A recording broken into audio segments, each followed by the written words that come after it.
주인에게 큰 죄를 저지르고 말았습니다. 그리고 도망을 치는 신세가 되었습니다.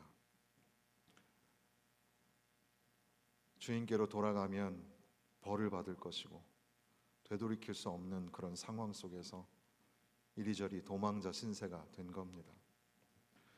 사실 주인은 사랑이 넉넉한 사람이었지만 그래도 지은 죄가 너무 커서 돌이킬 수 없었고, 그래서 멀리 도망을 쳐야 했는데, 그럼에도 불구하고 용서받지 못한 이 도망자 신세는 참 처량하기 그지없었고, 결국 그는 물어 주인이 늘 그렇게 기억하고 말하였던 바울이라는 사람을 찾아서 감옥으로 들어가게 되죠. 바울이라는 분은 과연 옥중에 갇힌 신세였지만 담대함을 가지고 있는 분이었고 훌륭한 믿음을 가진 사람이었습니다. 그가 나이가 많아서 옆에서 시중들 사람이 필요했기 때문에 회개하는 심정으로 그에게 가까이 가서 돕고 시중을 들었습니다. 사정을 들어주었던 바울은 하나님께서 우리의 죄를 용서하여 주셨고 주님의 십자가의 그 사랑과 은혜로 우리는 죄 사함을 받았다, 예수님을 영접하고 구원받은 하나님의 자녀가 되라고 권하셨고, 거기서 바울에게 복음을 전하여 듣고 이제는 예수님을 영접하는 사람이 된 겁니다. 바울 입장에서 생각해 보면 감옥에 갇혀 있는 상황 속에서도 여러 성도들이 기도해주고 이 사람 저 사람을 통해서 비록 옥중에 있지만 여러 모양으로 도움을 주었는데, 한 사람이 찾아와서 자기가 주인을 통해서 많은 이야기를 들었노라고, 그리고 지금 내 상황이 이러저러 도망치는 신세가 되었고 처량한 신세가 되었다고 고백을 할 때, 바울 사도는 자기도 예수님을 핍박하였던 사람이었음을 기억하고 사랑이 많으신 예수님을 소개하고 십자가의 은혜로 구원받는 생명의 복음을 전합니다. 예수님을 영접하고 바울 곁에서 함께 시중을 들며 바울 사도에게 큰 위로가 되는 그런 사람으로 있었습니다. 그러나 그의 주인이었던 빌레몬이라는 사람을 알고 있었기 때문에 자기에게도 필요하지만 빌레몬에게 돌려보내서 용서를 해주기를 구하고, 그리고 내 곁에 있는 것도 좋지만 너의 허락이 있어야 되겠고 너가 용서해 주었으면 좋겠노라고 편지를 붙이게 되는 겁니다. 이 도망자 오네시모의 주인 빌레몬의 입장에서 보면 괘씸한 죄를 짓고 도망을 친 사람, 그러나 돌아오면 용서해 줄 마음도 있었는데 소식은 없고 멀리 도망을 쳤습니다. 그런데 바울에게서 편지가 전해지게 되는데, 그렇게 도망쳤던 오네시모 그 사람에 관한 내용이 기록이 되어 있었습니다. 지금은 이제 우리에게 형제가 되었으니 너도 용서해 주었으면 좋겠다. 그리고 억지로가 아니라 자발적으로 사랑하는 마음으로 네가 용서해 주었으면 좋겠다. 그런 편지를 받아들고 한참을 생각을 했겠죠. 그래도 내 안에 가득 찬 하나님의 은혜, 그리고 바울 사도를 통해서 들었던 생명의 복음의 말씀, 예수 그리스도의 십자가의 사랑을 기억하면서 그가 돌아오면 용서해 주어야 되겠다, 그런 생각을 했을 겁니다. 이렇게 빌레몬서는 짧은 장으로 되어 있는데 오네시모라는 사람, 그리고 바울, 그리고 오네시모의 주인이었던 이제 바울의 편지를 받아보게 되는 빌레몬이라는 사람, 그런 관계 속에서 오늘 그리스도인 성도란 누구인가, 그리고 또한 오늘 교회의 모습은 어떠해야 할까? 이런 것들을 생각하게 하는 겁니다. 먼저 생각하게 되는 것은 기독교의 가장 중요한 표지가 사랑인데, 5절에 보면 주 예수와 민 모든 성도에 대한 내 사랑과 믿음이 있음을 들음이니, 빌레몬은 사랑이 있는 사람이었습니다. 사랑이 있는 성도, 저 사람은 사랑이 있는 사람이야. 저 교회는 사랑이 있는 교회야. 사랑이 넘치는 교회. 사랑에 대한 소식이, 그런 사랑의 소문이 들려오는 사람. 7절에도 보면 형제여 성도들의 마음이 너로 말미암아 평안함을 얻었으니 내가 너의 사랑으로 많은 기쁨과 위로를 받았노라. 사랑이 있어서, 사랑으로 주변의 사람들을 평안하게 해주는 사람, 그리고 사랑으로 또 바울 사도에게도 기쁨과 위로가 되는 사람, 바로 그가 빌레몬이었습니다. 사랑이 있는 성도, 사랑이 있는 교회, 사랑이 있는 성도, 사랑이 있는 교회는 함께하는 성도들에게 평안함을 줍니다. 불안함을 주는 것이 아니라 평안함을 주는 성도. 우리도 역시 샬롬의 공동체, 평강을 나누는 그런 공동체인데, 그래서 주님 안에서 평안하십시오 서로 이렇게 인사하죠. 그런데 그런 형제와 자매에게 평안함을 전달하기 위해서는 우리에게 사랑이 있어야 합니다. 사랑으로 평안함을 전하는 성도, 사랑이 넘치는 교회, 그곳에 들어가면 성도들이 평안함을 누리는 그런 교회.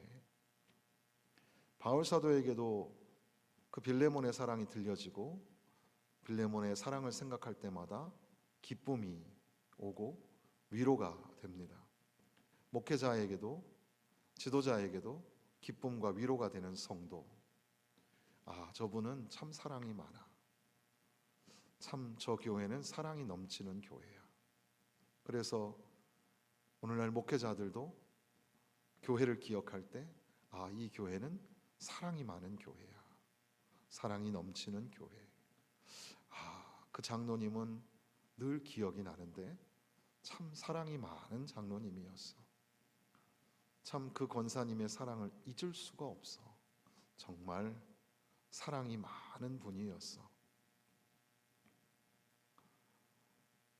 바울 사도는 빌레몬에게 오네시모를 용서하라고 편지를 보내는데, 내가 명령을 할 수도 있지만 도리어 9절에 사랑으로서 간구하노라.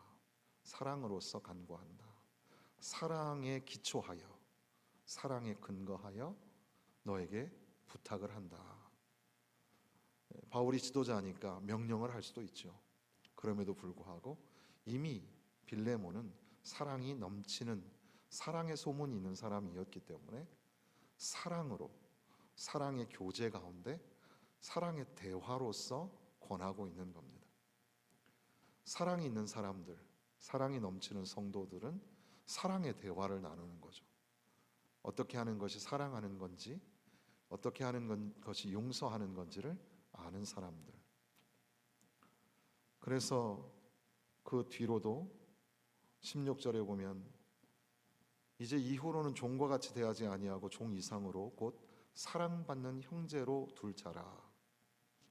그러니까 노예 신분이었고 종이었고, 그리고 죄를 범한 그런 사람이었지만 바울 사도와 동역의 관계, 하나님이 우리를 용서하신 것처럼 이제 피차 우리도 서로 용서하고 하나님의 사랑 가운데서 이제 오네시모를 사랑하는 동역자로 바울이 여기게 된 것처럼 너도 노예로, 종으로 생각하지 말고 사랑받고 사랑하는 형제로 생각해 주었으면 좋겠다.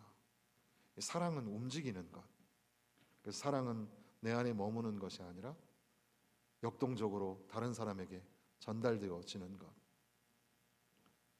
그래서 이전보다 더 많이 사랑하고 사랑의 능력을 가지고 그렇게 살아가는 성도, 지금 이 편지 가운데는 그렇게 사랑이라는 단어가 강조되고 있는 것을 우리 잊지 말아야 합니다. 그러므로 이 말씀을 통해서 우리 자신을 돌아보고 교회를 위해서 기도할 때, 하나님, 우리도 사랑이 넘치는, 사랑의 소문이 있는 그런 성도와 교회가 되게 하시고, 우리의 대화가 항상 사랑이 있게 하여 주옵소서. 물론 엄준한 그런 하나님의 말씀 앞에 치리와 또 잘못된 것에 관한 징계가 당연히 있어야죠. 그것이 공의이고 정의입니다. 그렇지만 그럼에도 불구하고 그 공의의 절정은 동시에 사랑이었음을 잊지 말고, 우리도 죄를 짓고 그 죄로 인하여 죽을 수밖에 없었던 존재인데 하나님의 사랑이 우리에게 부어진 바 되어서, 그래서 우리가 용서함을 받았다는 사실을 잊지 말고 우리도 서로 사랑으로 형제와 자매를 대하고 사랑의 대화를 나누며 사랑의 교제가 넘치는 그런 교회가 되게 하여 주옵소서. 이렇게 기도하게 되는 겁니다. 한편 또 다른 관점으로 생각해 보게 되는 것은, 바울 사도가 지금 나이 많아서 옥중에 있는데 옥중에 갇힌 자가 되었다는 것을 강조를 하고 있습니다. 갇힌 자 된 바울이 이제 자유를 갈망하는 이 오네시모를 보내면서 이제 자유를 그에게 주려고 하는 그런 아주 독특한 관계가 이 안에 있는데, 오네시모는 죄를 짓고 감옥에 들어온 신세였지만 바울의 동역자가 되고 바울의 시중을 드는 사람이 되었다는 겁니다. 참 운명이라는 게, 참 인생이라는 게 신기하죠. 도망자 신세였는데 어느덧 바울이라는 복음 전도자, 훌륭한 스승, 믿음의 선배, 바로 이 말로만 듣고 소문으로만 들었던 그 바울을 만나게 되고 바울 가까이서 그의 노년에 그의 시중을 드는 사람이 되었다는 겁니다. 어떻게 보면 두 사람은 전혀 만날 수 없는 관계였을지도 모릅니다. 그런데 하나님의 섭리 가운데 이들이 만나게 된 겁니다. 그래서 어떤 학자들은 빌레몬이 오네시모를 바울에게 보냈을 것이다, 이렇게 우리 앞서 얘기한 것과는 조금 다른 관점에서 이 본문을 해석하기도 합니다. 그도 그럴 것이, 오네시모는 그 안에 들어가서 바울의 동역자가 되고 에바브로디도나 디모데 같은 그런 역할을 하는 귀한 사람이 되었음을 바울의 편지를 통해서 알게 됩니다. 그리고 또한 빌레몬에게도 역시 이제는 그저 한낱 종이 아니라 사랑하고 사랑받는 형제, 사랑의 관계 속에 동역자로 세우심을 받는 관계라는 것을 보여주는 겁니다. 이것이 바로 서로 살아가는 상생의 공동체를 설명해 주고 있는 겁니다. 오늘 우리가 함께 살아가는 교회 공동체 안에는 서로가 다 다른 사람, 다른 성격, 다른 환경의 그런 모습들로 살아가는 사람들입니다. 그럼에도 불구하고 우리는 예수 그리스도 안에서 하나가 되었고 서로 형제라 자매라 부르는 사랑의 관계가, 서로를 도와주며 섬기는 그런 상생의 공동체가 되었다는 사실입니다. 그러니까 내 옆에 있는 형제와 자매를 미워하고 밀어내려고 하는 것이 아니라 그를 사랑하고 그가 바로 나의 동역자인 것을 잊어버리면 안 되는 겁니다. 선교도 역시 마찬가지죠. 지난번에 보여드렸던 것처럼 큰 화재가 난 교회가 있었습니다. 그 교회에 우리 장로님들과 긴급하게 좀 도왔으면 좋겠다, 그런 마음의 감동이 있어서 그렇게 정보를 공유하고, 그리고 장로님들 흔쾌히 빨리 긴급하게 도와주자고, 그렇게 해서 원래 우리 교회 선교 예산에 없었지만 그렇게 긴급하게 화재난 교회를 도왔습니다. 그리고 그 교회 목사님한테서 우리 교회로 연락이 왔죠. 전화번호가 남겨져서 저에게도 연락이 왔었다고 그렇게 문자를 받게 되었습니다. 그래서 제가 그분에게 문자를 남겼습니다. 부족하지만 기도하겠습니다. 그렇게 문자를 남겨드렸습니다. 전화를 할 수도 있지만 그분이 전화번호를 주셨기 때문에, 그러나 전화를 받는 그분이 너무 미안해 하실까봐 미안해 하시지 말라는 마음으로 문자를 간략하게 보냈습니다. 그리고 그 목사님께서는 아비의 심정으로 돕는 그 사랑을 받고 감사한다고 그렇게 다시 문자로 답변을 보내주었습니다. 도움을 받는 교회, 도와주는 교회, 도와주는 교회가 갑이고 도움을 받는 교회가 을이 아닙니다. 우리는 서로 사랑의 교제 가운데 있는 함께 살아가야만 하는 교회들입니다. 예전에 오사카에 갔을 때 고영수 목사님, 그분이 이제 제가 왔으니까 성심성의껏 하루 종일 안내를 했습니다. 그리고 제가 봉투를 따로 준비를 했었는데 그것을 꾸깃꾸깃 선교사님에게 드리려고 했더니 한사코 물리치면서 받지 않는다고, 목사님의 사비로 주시는 그거 받지 않겠다고 말씀하는 거죠. 좀 어색한 그런 상황이 잠시 연출이 되었지만 저도 그 목사님의 마음을 이해하고 다시 집어넣은 적이 있습니다. 역시 마찬가지로 그러한 작은 일을 할 때에도 우리는 누구는 도와주는 사람, 누구는 도움을 받는 사람, 그런 일방적인 관계가 아니라 서로가 서로에게 은혜를 끼치고 서로가 서로에게 사랑을 나누는 그런 교회, 그런 선교적 관계가 아름다운 교회 공동체의 모습입니다. 나는 도와줄 수 있는 능력이 있는 사람이고 용서할 수 있는 사람이고, 저 사람은 죄인이고 용서받아야 할 불쌍한 사람이고, 그렇게만 보아서는 안 되고 도리어 그 사람이 나에게 도움이 될 수 있는, 오네시모가 도망자 신세고 죄를 지은 사람이지만 그럼에도 불구하고 예수의 복음이 필요한 사람이며, 그리고 예수님을 만난 후에 그가 나에게 새로운 동역자가 될 수 있다는 사실도 배우게 되는 겁니다.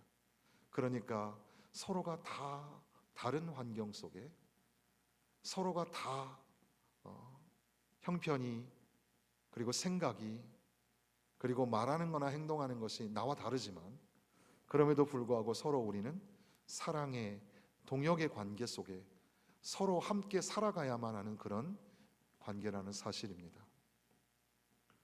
그러니까 감히 나를 속상하게 하고 나를 힘들게 한다고 나는 너를 용서할 수 없어, 그런 마음보다는 그분이 살아야 내가 살고 그분의 도움을 내가 받아야 되며 나도 그분에게 도움을 줄 수 있는 그런 서로 함께 살아가야 하는 사랑의 동역의 관계, 이것을 우리는 배울 수가 있는 겁니다.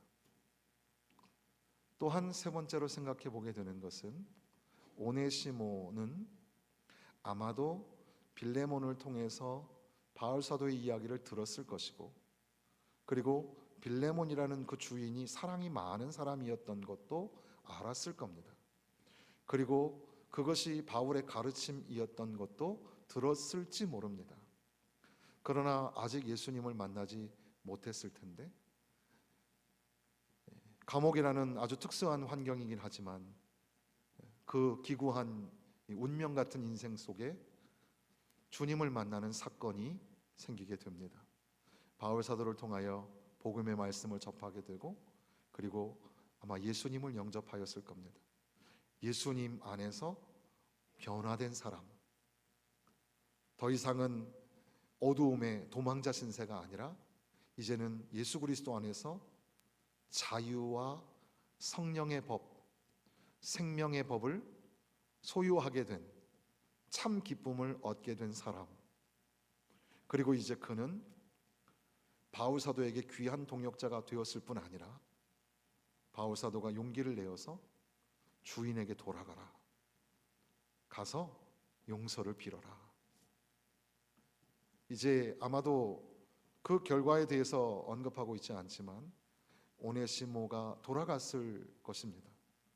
그리고 빌레몬의 용서와 사랑 그 가운데 더 충성스러운 사람이 되었겠죠.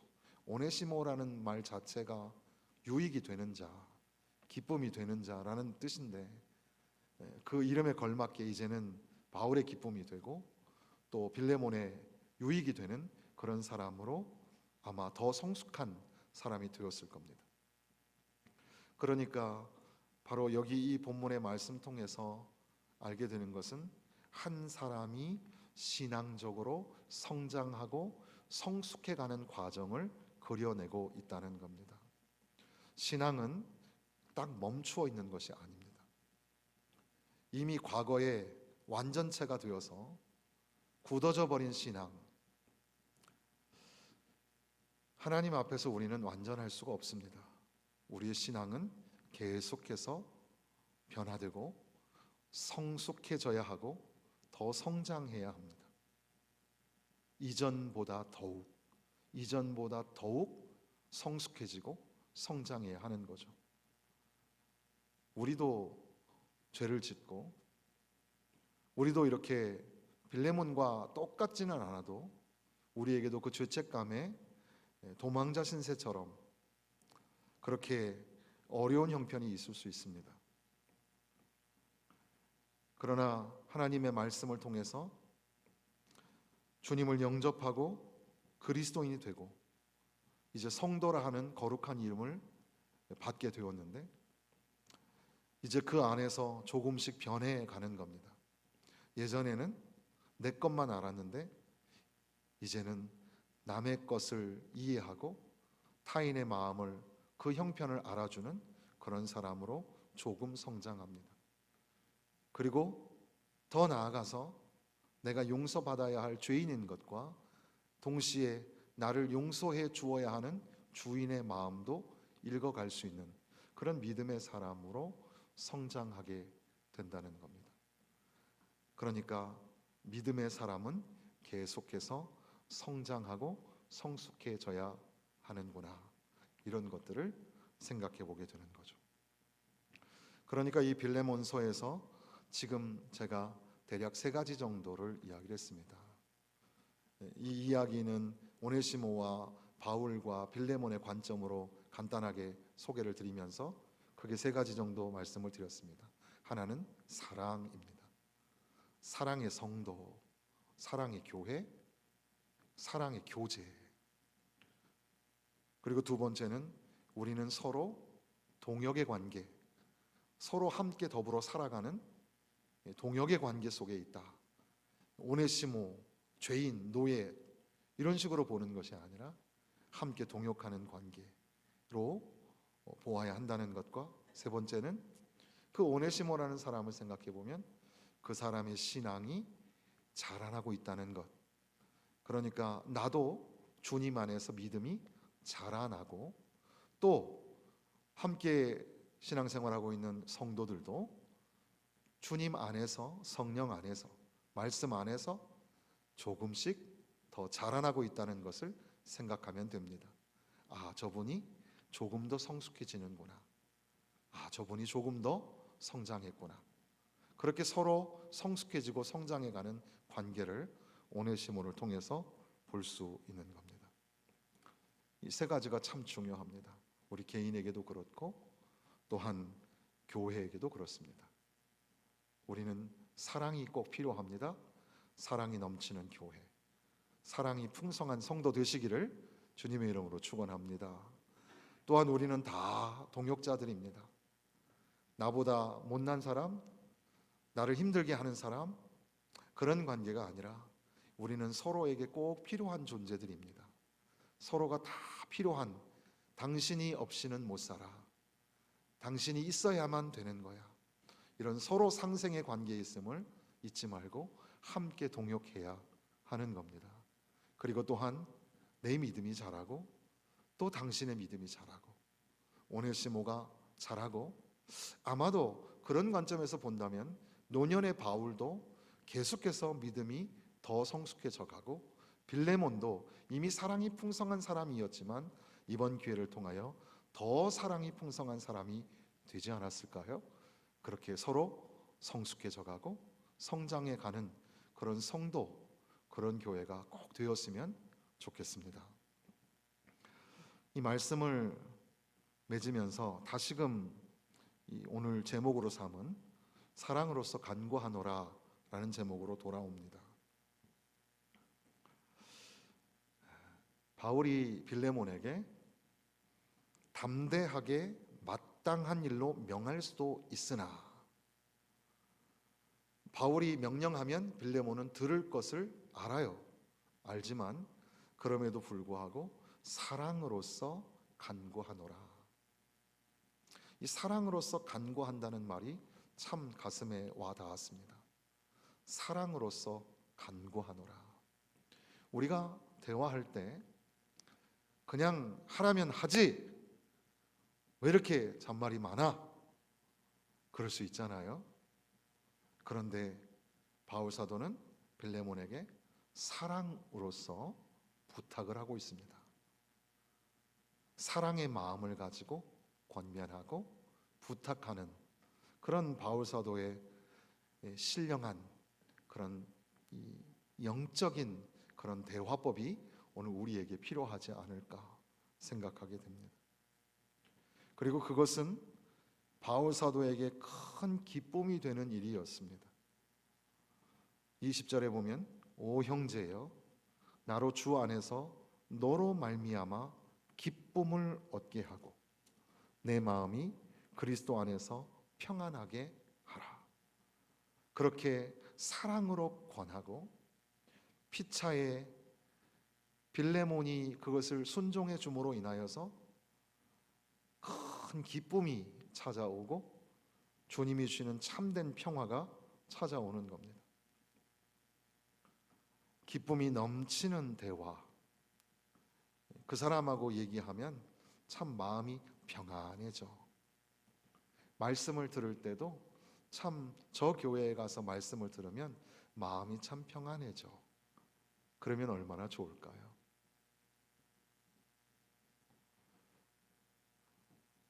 그리고 21절에 보면 나는 내가 순종할 것을 확신함으로 내게 썼노니 내가 내가 말한 것보다 더 행할 줄을 아노라.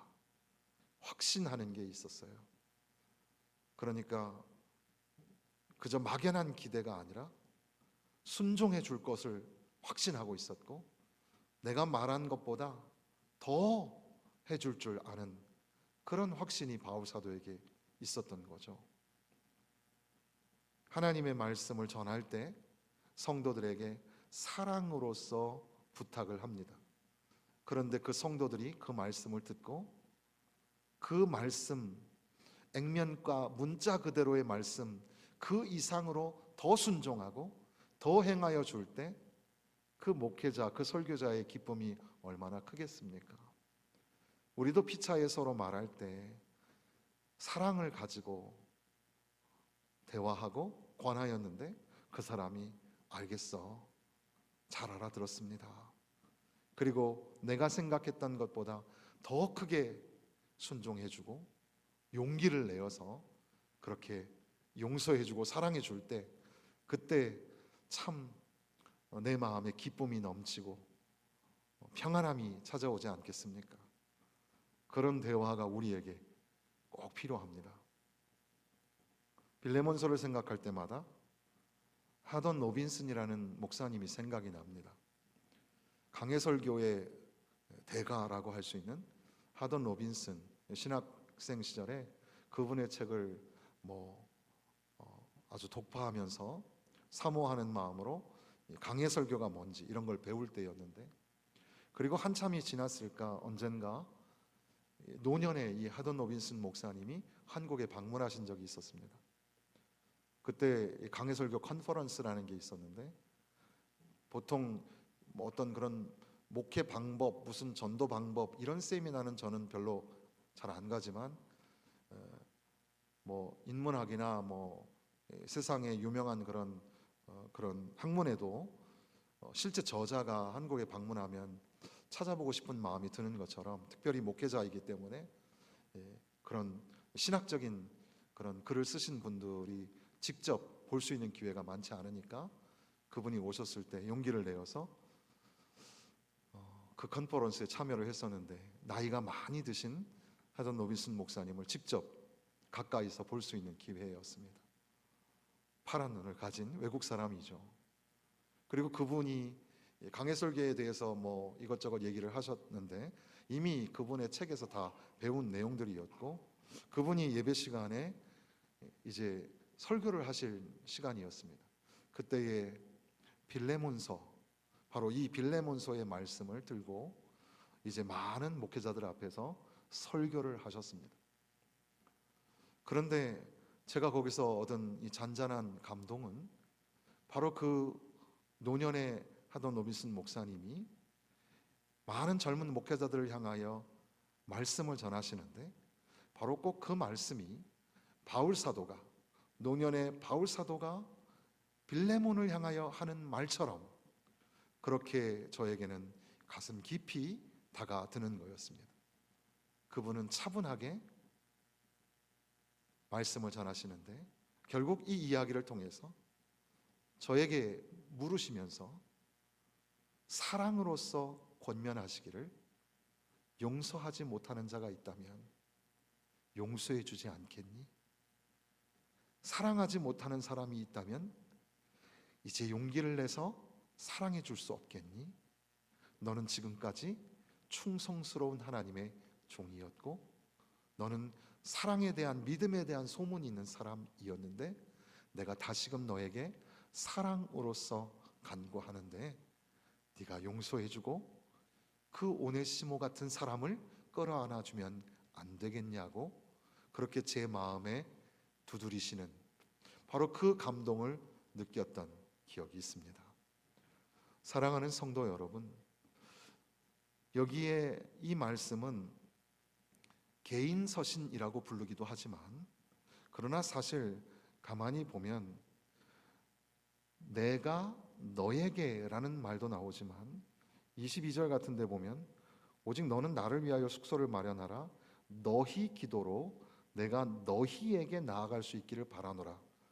이것은 어떻게 보면 개인 편지이기도 하지만 공동체를 향하여 보내시는 편지이기도 합니다. 그러니까 개인 간에 일어난 일들이었지만, 그러나 이것이 교회에 회람하여 읽혀지게 되었다는 거죠. 이것은 한 사람뿐 아니라 우리 모두를 향하신 말씀입니다. 사랑하는 광성교회 성도들이여, 내가 사랑으로서 권하노니 용서해 주면 안 되겠니? 사랑해 주면 안 되겠니? 다시금 품어 주면 안 되겠니? 그렇게 말씀하시는 겁니다. 우리도 예수님의 사랑이 없었다면 여기에 없었을 겁니다. 주님의 십자가의 그 보혈의 공로가 아니라면 우리도 이곳에서 하나님 앞에 예배를 드릴 수 없는 그런 죄인의 모습이었을 겁니다. 그런데 하나님이 우리를 사랑하셔서 독생자 예수 그리스도를 우리에게 보내주시고, 그분이 찢기시고 피 흘려 죽으심으로 말미암아 우리가 구원을 받게 되었습니다. 하나님의 사랑으로, 그 사랑으로 이제 형제와 자매를 용서하고 사랑해야 되지 않겠습니까? 올 한 해는 용서해 주시기를 바랍니다. 사랑의 능력으로 주님이 기뻐하시는 길을 걸으시기를 주님의 이름으로 부탁을 드립니다.